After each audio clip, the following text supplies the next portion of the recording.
Venezuela da un giro: negociación, justicia, terremotos, apagones y una economía al límite. Venezuela acaba de entrar en una etapa que podría cambiar el rumbo del país.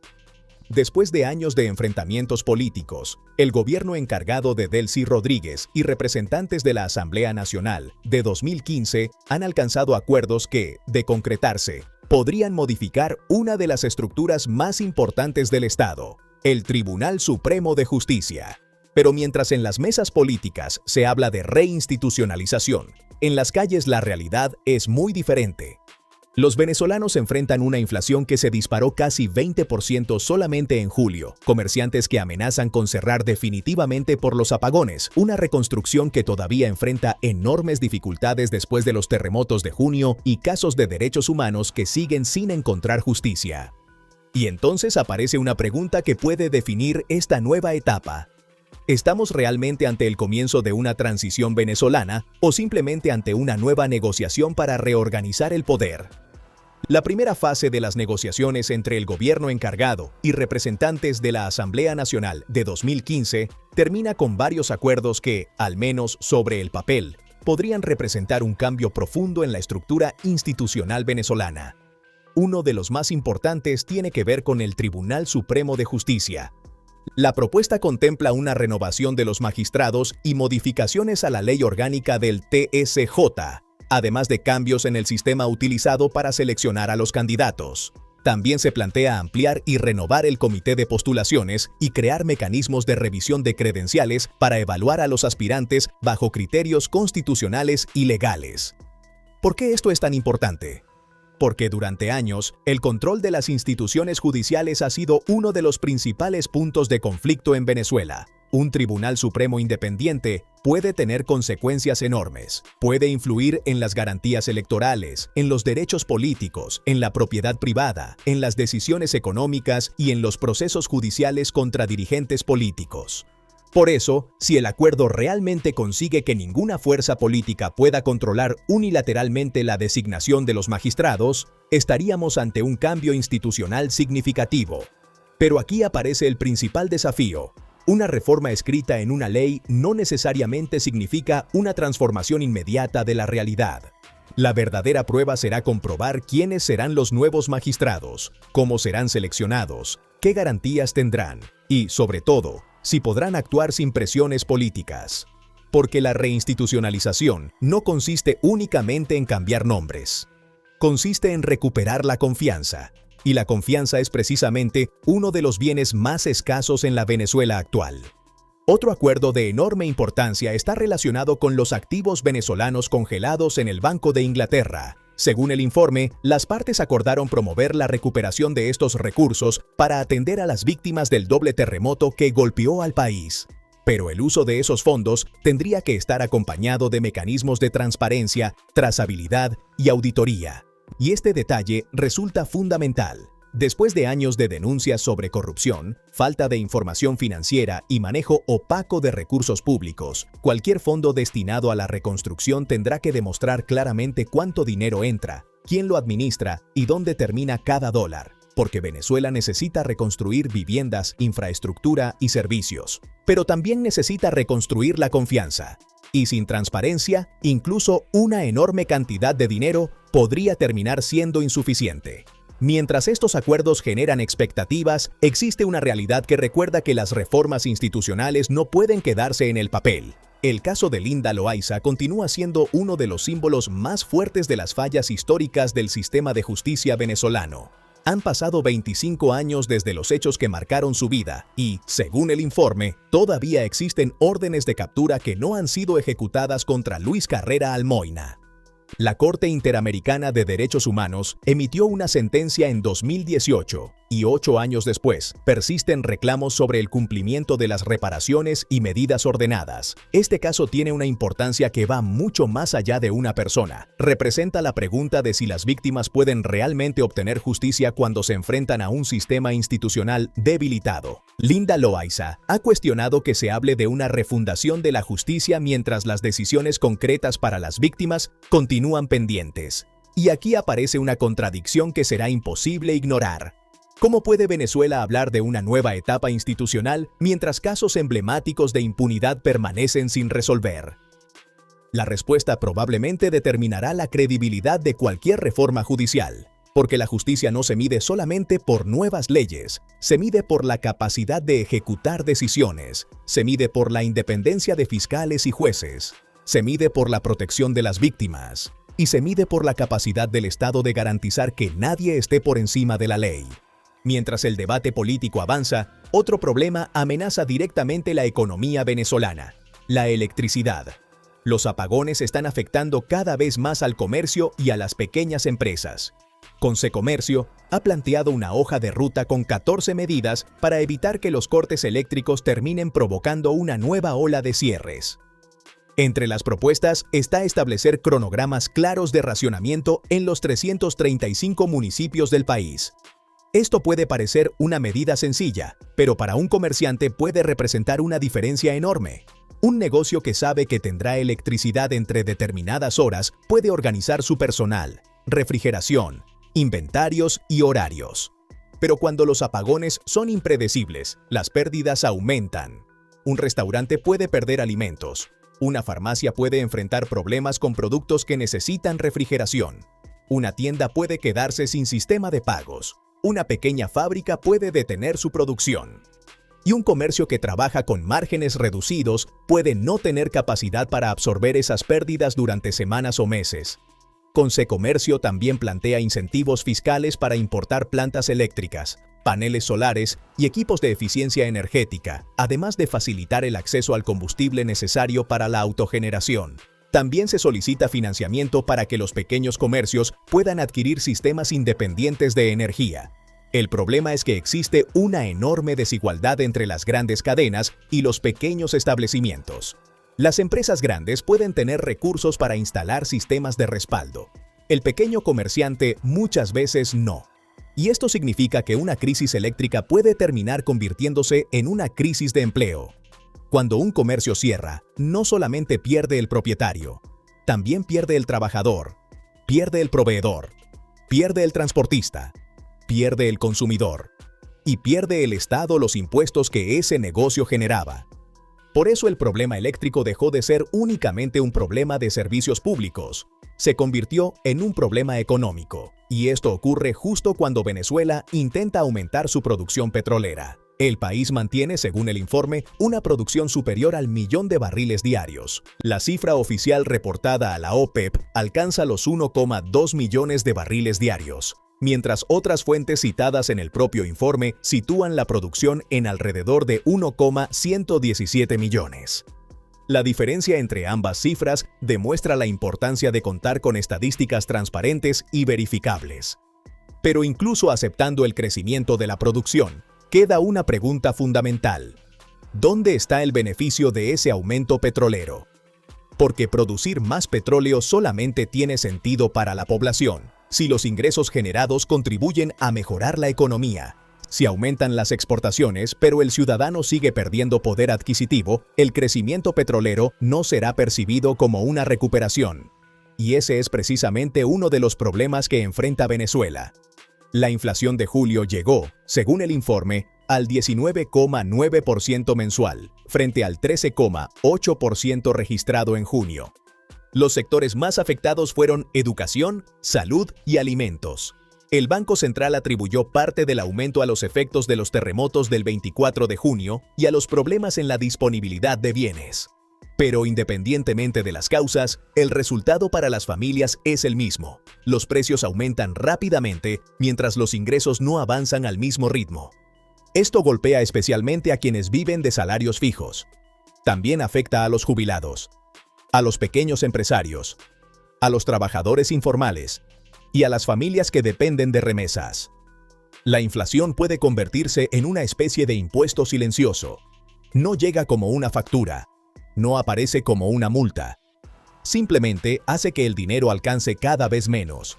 Y cuando esto ocurre durante meses, la sociedad comienza a modificar completamente sus hábitos.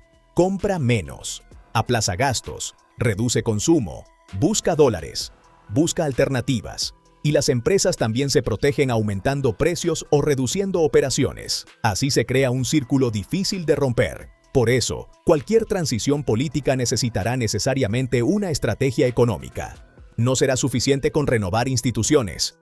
Venezuela necesita controlar la inflación, recuperar el crédito, atraer inversiones, fortalecer la producción y garantizar servicios públicos. La respuesta probablemente determinará la credibilidad de cualquier reforma judicial, porque la justicia no se mide solamente por nuevas leyes, se mide por la capacidad de ejecutar decisiones, se mide por la independencia de fiscales y jueces, se mide por la protección de las víctimas y se mide por la capacidad del Estado de garantizar que nadie esté por encima de la ley.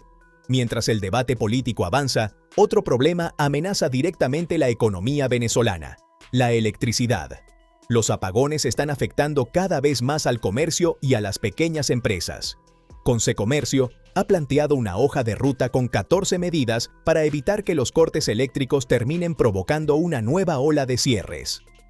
Entre las propuestas está establecer cronogramas claros de racionamiento en los 335 municipios del país. Esto puede parecer una medida sencilla, pero para un comerciante puede representar una diferencia enorme. Un negocio que sabe que tendrá electricidad entre determinadas horas puede organizar su personal, refrigeración, inventarios y horarios. Pero cuando los apagones son impredecibles, las pérdidas aumentan. Un restaurante puede perder alimentos. Una farmacia puede enfrentar problemas con productos que necesitan refrigeración. Una tienda puede quedarse sin sistema de pagos. Una pequeña fábrica puede detener su producción. Y un comercio que trabaja con márgenes reducidos puede no tener capacidad para absorber esas pérdidas durante semanas o meses. Concecomercio también plantea incentivos fiscales para importar plantas eléctricas, paneles solares y equipos de eficiencia energética, además de facilitar el acceso al combustible necesario para la autogeneración. También se solicita financiamiento para que los pequeños comercios puedan adquirir sistemas independientes de energía. El problema es que existe una enorme desigualdad entre las grandes cadenas y los pequeños establecimientos. Las empresas grandes pueden tener recursos para instalar sistemas de respaldo. El pequeño comerciante muchas veces no. Y esto significa que una crisis eléctrica puede terminar convirtiéndose en una crisis de empleo. Cuando un comercio cierra, no solamente pierde el propietario, también pierde el trabajador, pierde el proveedor, pierde el transportista, pierde el consumidor y pierde el Estado los impuestos que ese negocio generaba. Por eso el problema eléctrico dejó de ser únicamente un problema de servicios públicos. Se convirtió en un problema económico. Y esto ocurre justo cuando Venezuela intenta aumentar su producción petrolera. El país mantiene, según el informe, una producción superior al 1.000.000 de barriles diarios. La cifra oficial reportada a la OPEP alcanza los 1,2 millones de barriles diarios, mientras otras fuentes citadas en el propio informe sitúan la producción en alrededor de 1,117 millones. La diferencia entre ambas cifras demuestra la importancia de contar con estadísticas transparentes y verificables. Pero incluso aceptando el crecimiento de la producción, queda una pregunta fundamental. ¿Dónde está el beneficio de ese aumento petrolero? Porque producir más petróleo solamente tiene sentido para la población si los ingresos generados contribuyen a mejorar la economía. Si aumentan las exportaciones, pero el ciudadano sigue perdiendo poder adquisitivo, el crecimiento petrolero no será percibido como una recuperación. Y ese es precisamente uno de los problemas que enfrenta Venezuela. La inflación de julio llegó, según el informe, al 19,9% mensual, frente al 13,8% registrado en junio. Los sectores más afectados fueron educación, salud y alimentos. El Banco Central atribuyó parte del aumento a los efectos de los terremotos del 24 de junio y a los problemas en la disponibilidad de bienes. Pero independientemente de las causas, el resultado para las familias es el mismo. Los precios aumentan rápidamente mientras los ingresos no avanzan al mismo ritmo. Esto golpea especialmente a quienes viven de salarios fijos. También afecta a los jubilados, a los pequeños empresarios, a los trabajadores informales y a las familias que dependen de remesas. La inflación puede convertirse en una especie de impuesto silencioso. No llega como una factura, no aparece como una multa. Simplemente hace que el dinero alcance cada vez menos. Y cuando esto ocurre durante meses, la sociedad comienza a modificar completamente sus hábitos. Compra menos, aplaza gastos, reduce consumo, busca dólares, busca alternativas. Y las empresas también se protegen aumentando precios o reduciendo operaciones. Así se crea un círculo difícil de romper. Por eso, cualquier transición política necesitará necesariamente una estrategia económica. No será suficiente con renovar instituciones. Venezuela necesita controlar la inflación, recuperar el crédito, atraer inversiones, fortalecer la producción y garantizar servicios públicos. La respuesta probablemente determinará la credibilidad de cualquier reforma judicial, porque la justicia no se mide solamente por nuevas leyes, se mide por la capacidad de ejecutar decisiones, se mide por la independencia de fiscales y jueces, se mide por la protección de las víctimas, y se mide por la capacidad del Estado de garantizar que nadie esté por encima de la ley. Mientras el debate político avanza, otro problema amenaza directamente la economía venezolana: la electricidad.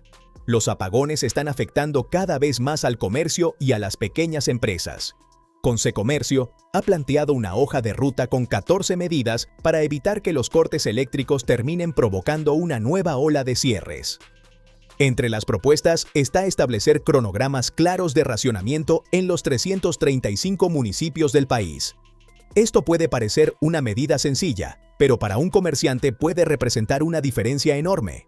Un negocio que sabe que tendrá electricidad entre determinadas horas puede organizar su personal, refrigeración, inventarios y horarios. Pero cuando los apagones son impredecibles, las pérdidas aumentan. Un restaurante puede perder alimentos. Una farmacia puede enfrentar problemas con productos que necesitan refrigeración.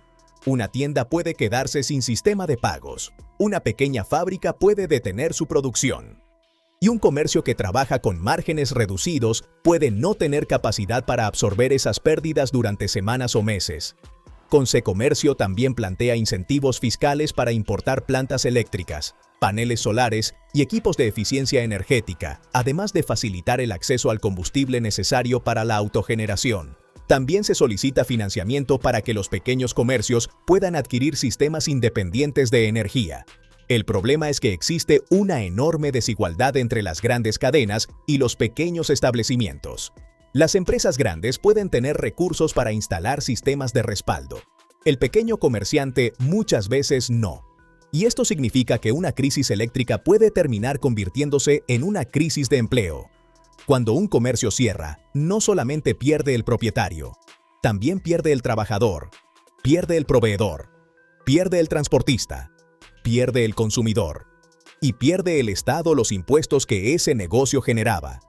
Por eso el problema eléctrico dejó de ser únicamente un problema de servicios públicos. Se convirtió en un problema económico, y esto ocurre justo cuando Venezuela intenta aumentar su producción petrolera. El país mantiene, según el informe, una producción superior al 1.000.000 de barriles diarios. La cifra oficial reportada a la OPEP alcanza los 1,2 millones de barriles diarios, mientras otras fuentes citadas en el propio informe sitúan la producción en alrededor de 1,117 millones.